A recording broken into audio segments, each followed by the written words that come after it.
O Renascimento foi um movimento em que o ser humano foi valorizado. Nele, diversas novas técnicas foram desenvolvidas.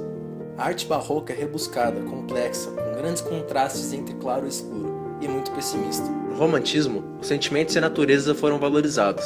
Diferentemente do barroco, sua linguagem é simples e, ao mesmo tempo, dramática. No realismo, a realidade é o princípio.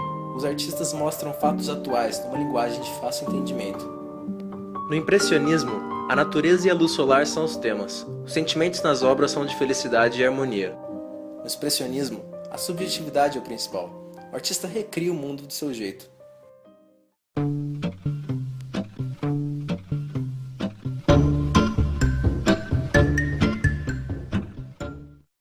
O que é arte contemporânea? Se você riscar alguma coisa já está sendo uma arte.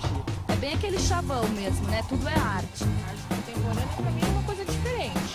É uma coisa que não é o que costuma ser arte sempre, aquela coisa de sempre, aquela coisa tipo aquela planta é aquela planta e pronto. A pessoa passa traços com pincel, forma lá umas figuras que nem sempre a gente consegue entender o que ele está querendo dizer. Uma coisa muito que vem de dentro para fora. Expressão moderna de pensamentos e ideias. Liberdade. Pessoas. Um protesto, coisas do cotidiano. Coisas inovadas, coisa diferente.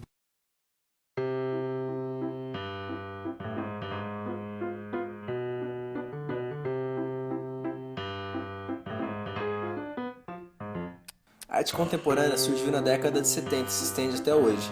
Sucedendo à moderna, são feitos novos questionamentos e o compromisso de temas políticos deixa de existir.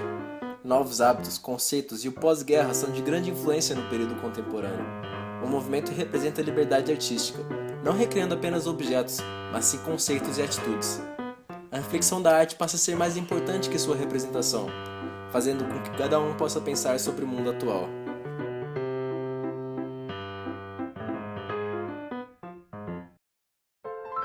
O cinematógrafo foi essencial para a essência do cinema.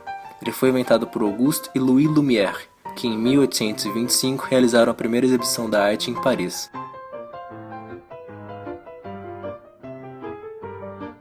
Em 1895 surgiu o cinema mudo. Nele existiam efeitos sonoros rudimentares e diálogo gestual com letreiros explicativos. O filme mais lucrativo foi O Nascimento de uma Nação, por David Griffith.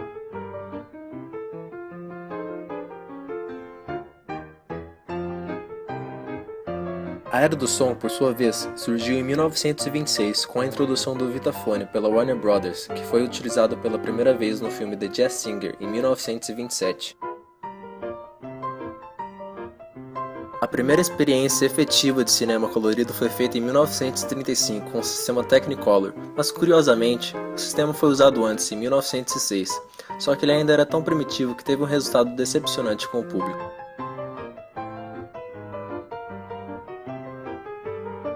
Wanna Devil, lançado em 1952, é o precursor do gênero tridimensional, com o uso da técnica Natural Vision. É interessante notar que a tecnologia de 3 dimensões foi uma tentativa do cinema americano de recuperar seu público, que havia diminuído com o lançamento da televisão nos anos 50. Por fim, com as mudanças globais que seguiram nos anos 70, o cinema se aperfeiçoou e foram lançados os primeiros filmes da era digital, como Toy Story, do norte-americano John Lasseter, em 1995. No cenário musical, o grande destaque foi o rock.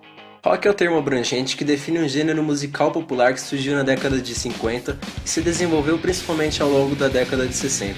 O rock evoluiu diretamente do country, do blues e do rhythm and blues. A partir do jazz, outros estilos foram surgindo. Um deles é a bossa nova, que se tornou um dos movimentos mais influentes da história da música popular brasileira, conhecido no mundo todo. Ele foi lançado por João Gilberto, Tom Jobim e Vinícius de Moraes. Nos anos 70 e 80, a vez foi do hard rock, com bandas como Led Zeppelin, The Who, Deep Purple e AC/DC. A partir disso, surgiu o heavy metal com as bandas Black Sabbath, Kiss, Judas Priest, Motorhead e muitas outras. Houve também o surgimento do punk rock, que se caracterizava por canções que falavam sobre a política e sobre problemas sociais de uma forma crítica. As bandas pioneiras são consideradas as mais importantes e entre algumas delas estão Ramones, Sex Pistols e The Clash. Outro gênero que começou a se destacar na segunda metade da década de 1980 foi o grunge, representado por bandas como Pearl Jam, Nirvana e Alice in Chains. Como todos os outros gêneros musicais, o punk rock deu origem a vários outros subgêneros. Nos anos 90 surgiu o pop punk, que não foi considerado um movimento punk, porque suas músicas tinham uma temática mais voltada aos adolescentes americanos. Mas ele foi muito popularizado e reconhecido, e tinha como seus principais nomes as bandas Green Day, The Offspring, entre outras. Da década de 1990 para os anos 2000, houve muitas mudanças no cenário musical. O rock perdeu parte de seu espaço para o pop, a música eletrônica e o hip hop. Junto com essas mudanças, muitas outras ocorreram no mundo inteiro, econômicas e políticas. E com isso a banda Gorillaz fez uma música representando parte dessas mudanças. A música 19-2000 conta essa transição dos anos 1900 para os anos 2000, onde tudo está mudando rapidamente.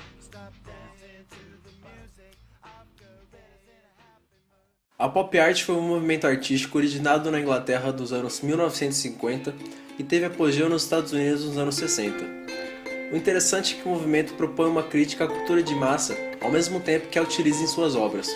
Os artistas tentam produzir algo que exprima o espírito da atualidade, envolvendo a arte no cotidiano. Fundado em Londres no ano de 1952, o Independent Group é reconhecido como precursor da pop art e tinha como objetivo atingir grandes massas através de novos meios de produção gráfica. As obras pop britânicas eram caracterizadas pela crítica social, principalmente ao capitalismo, ao consumismo e à civilização das massas no pós-guerra. O escocês Eduardo Paolozzi é considerado a primeira referência de pop art e o primeiro artista a introduzir a palavra pop, através de sua obra I Was a Rich Man's Plaything, em 1947. A pop art americana trabalhava uma estética muito diferente para o momento em que estava inserida, com cores inusitadas utilizadas pela publicidade e pelo consumo. Seu principal objetivo era criar produtos para a sociedade de consumo. Andy Warhol é um dos mais conhecidos artistas da pop art, devido às suas pinturas de objetos de consumo, como as garrafas de Coca-Cola e latas de sopa Campbell's, e de figuras conhecidas como Marilyn Monroe. Roy Lichtenstein e Claes Oldenburg são dois nomes que também marcaram muito a pop art norte-americana. Roy procurou valorizar os clichês das histórias em quadrinho, e Claes denunciava a cultura de massa através da comida. No Brasil, a temática para a representação desse movimento era a insatisfação com o regime militar do país, bem como a violência. Os artistas aderiram apenas à forma e à técnica da pop art. Além disso, dispunham de poucos artefatos artísticos. O artista brasileiro que mais se destacou nesse movimento foi sem dúvida Romero Brito. Sua técnica é discutida por alguns críticos, que afirmam pouca originalidade e diluição repetitiva dos pressupostos da pop art. Se desenvolvendo de forma lenta e próxima à ciência, a pop art explora o uso de ilusões e desafia as capacidades de percepção do olho. Sua representação de movimento simboliza o mundo em constante mudança, além de explorar a economia e o consumo. Representando também a geometria, a pop art sofreu influência da viagem ao espaço dos anos 60, tornando suas formas aerodinâmicas e alusivas ao espaço. Os principais artistas são Walter Vasarely, da Hungria, Bridget Riley, da Inglaterra, Richard Anaskiewicz, dos Estados Unidos e Kenneth Noland, dos Estados Unidos também. Os temas do expressionismo são marcados principalmente pelas fortes emoções vivenciadas pela sociedade no pós-guerra. Segundo Robert Marterwell, no expressionismo abstrato existe a necessidade de uma experiência sentida, intensa, imediata, direta, sutil, unificada, ardente, vivida e rítmica. Para captar essas emoções, os artistas exploravam o gesto, a cor, as formas e as texturas.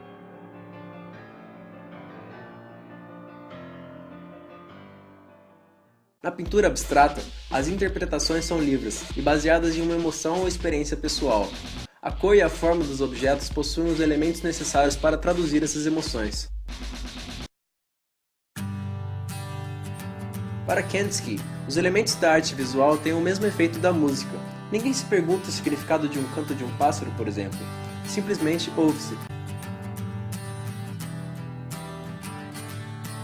Entre os principais artistas do expressionismo abstrato estão Jackson Pollock, com a técnica de gotejamento, Willie de Kooning, com cores marcantes, e Philip Guston, com figuras intrigantes.